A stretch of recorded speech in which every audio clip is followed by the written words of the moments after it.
you're, crazy. Well, you're crazy, but you're not crazy. I mean, you're not inhuman. You cannot demonize them. They're people. Right? Do we have to tolerate them? No, we argue with them. We try to give them better socioeconomic advantages. We try to treat them like civilized people where they deserve it and imprison them when they don't.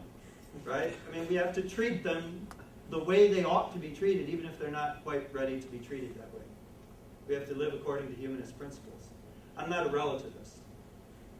I don't think that their ethical principles are just fine and dandy and mine are just mine. No, I think some are better than others. Not because I'm a humanist, because I think there's vast human wisdom in the world's wisdom traditions that are all tending to point in the same direction. Right? I'm not the only one to have talked about this. I highly recommend a book by the name of a guy, Robert Wright. I make book recommendations rarely, but they're important. Robert Wright, it's called The Evolution of God. One of the best books to come out this decade. And he talks about how it can't be a coincidence that the world's theologies in these civilizations having common problems, having suffered through long histories of similar stresses and collisions and problems, haven't been starting to converge on similar ethical principles. You saw some of them. Right? Greater sympathy and commonality among humanity. Trying to make sure that even though we're stressing common humanity, we don't lose sight of the individual person and the relationships they ought to have. Right? There's a reason why this has all been happening over the last couple thousand years. Why many of these theologies are essentially ethical systems with a God attached to it. Right? Think of a Jesus, or a Muhammad, or a Buddha, or a Confucius. The axial age, from 600 BC to about 200 BC, an explosion of not just philosophical religious thought, but most intensely of ethical thought. What are we doing with these civilizations? And there's wisdom there. So we can say, look, back off, back down. We have common humanity. We're going to work this out. And that's a hopeful message, I think. Fascinating question. Yes, please.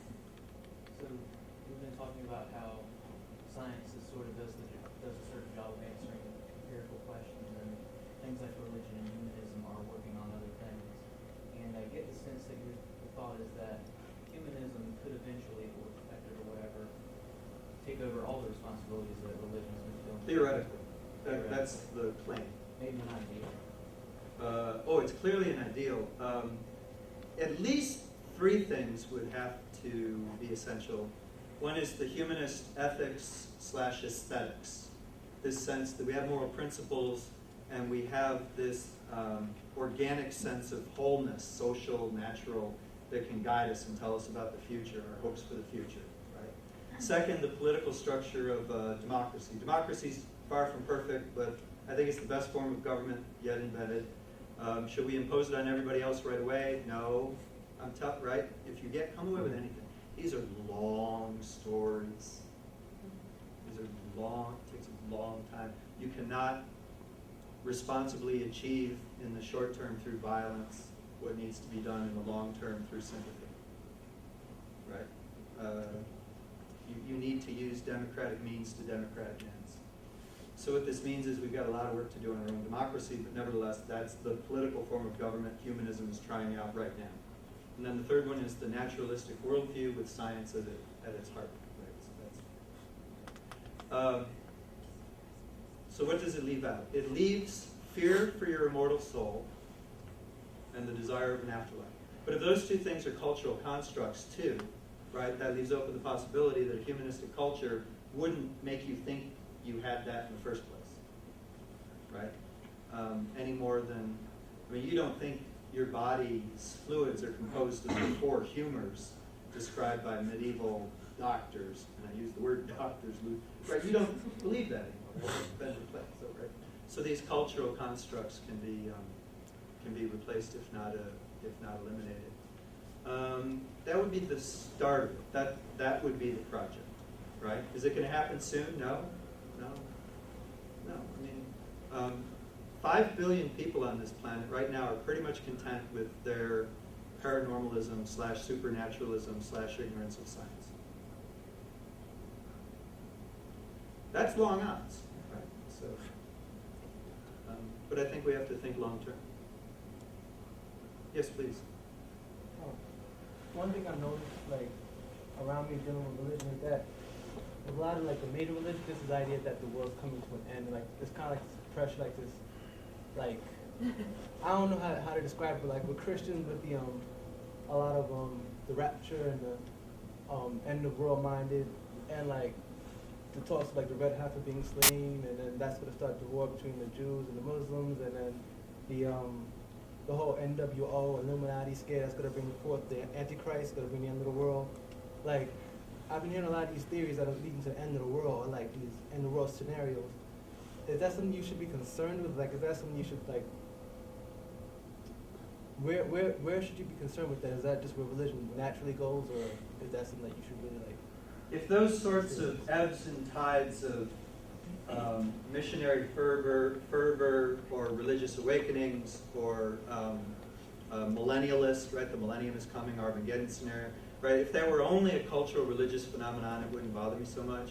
But it has a tremendous impact sometimes politically. Our relationships with other countries, our wartime expenditures, our foreign policies. It should not, by the principles of separation of church and state, be allowed to have that much influence, and it absolutely has to be counteracted. I believe in the constitutional freedoms of right of religious conscience, belief and expression, yes. But rights to those things end when other people's rights begin. We should not be getting into a nuclear Armageddon. But we're riding these tides. I mean, this has been going back, you're aware that the 60s, right, the baby boomers, it's called the Fourth Great Awakening in America, right? There was the Puritan Great Awakening, and then the Second Great Awakening of Jonathan Edwards, and the Third Great Awakening of Edwards, right? So, however the numbering goes. So, and this goes back a long time. There's something about our civilization that's got these waves. And in a certain sense, all of this sudden obsession with Armageddon and the end of the world could have been predicted 40 years ago. Because that's what happens when young people who go through a religious awakening now are looking at their own mortality. And so they suddenly believe that they're the most important generation on earth, and it's got to happen before they die. No, you know baby boomers? They're not babies anymore, they're booming. This is, right, and America's been through this before. This isn't new. What's new is being able to put it on the big screen. How many people saw 2012? Wasn't that a movie? This too shall pass. But there'll be a fifth great awakening. Set your calendars. Many of us in this room will live to see it. It's one of those cycles of history that you just got to get through. Great question. Well, perhaps we're done this evening, but I'd be happy to stick around. You have been great. Thank you very much for your time.